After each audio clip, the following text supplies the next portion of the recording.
சின்ன முருகைய சிங்கார முருகைய சின்ன சின்ன முருகைய சிங்கார முருகைய கொஞ்சி கொஞ்சி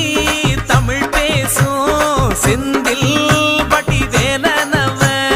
கொஞ்சி கொஞ்சி தமிழ் பேசும் செந்தில் வடிவேலனவ சின்ன சின்ன முருகைய சிங்கார முருகைய கொஞ்சி கொஞ்சி தமிழ் பேசும் செந்தில் வடிவேலனவ சுப்பிரமணிய சாமி என்பார், கார்த்திகேயன் என்பார், சுவாமிநாதன் என்பார், முக அமுதன் என்பார், பாலசுப்பிரமணியன் என்பார், கருணாகரன் என்பார், கதிர்காம கந்தன் என்பார்,